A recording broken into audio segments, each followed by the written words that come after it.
এখন আপনি বলছিলেন যে একটা সুনির্দিষ্ট পথরেখা বাজেটে দেখা যায়নি, কিন্তু অর্থমন্ত্রী বলছেন যে বাজেটের ভেতরেই তারা রোড ম্যাপটা দিয়ে দিয়েছে।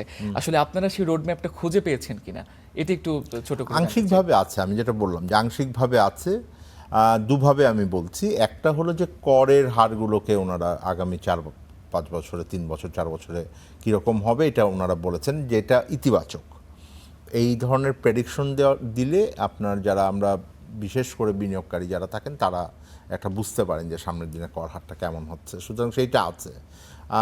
যেই ধরনের বিভিন্ন কর পদক্ষেপগুলো আছে, সেই পদক্ষেপগুলোতে সামনের দিনে যেটা আস্তে আস্তে আরও ওই দিকে আগাবেন এই ধরনের কথাটা বোঝা যায়, ওই ইচ্ছাগুলো আছেন।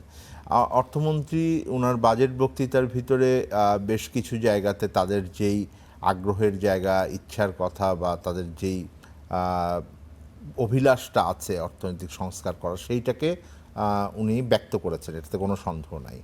আমি যেটা বলছি সেটা হলো যে এই বাজেটের সংস্কারের যে পথরেখার কথা আমি বলছি, সেটাকে আমি বলছি মূলত কর্মপরিকল্পনার কথা।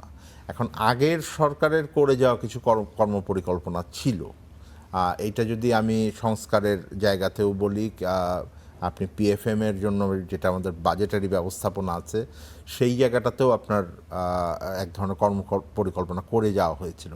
এখন সেইটাই সরকার গ্রহণ করছে কিনা, নাকি নতুন করে তৈরি করবেন, আপাত দৃষ্টিতে আমাদের কাছে এটা মনে হওয়ার মানে কোনো অমূলক হবে না যে আমি বলি যে সরকার নতুন করে করবেন।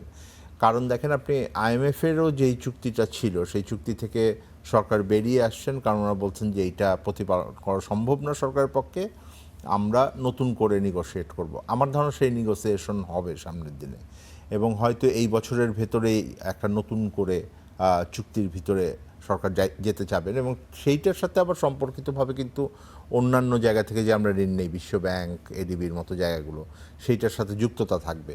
সুতরাং সেই পথনকশাটা হয়তো এখন দেননি অর্থমন্ত্রী, কিন্তু এই প্রত্যাশাটা সামনের দিনে থাকবে যে তারা কিভাবে এগুলোকে বাস্তবায়ন করবেন।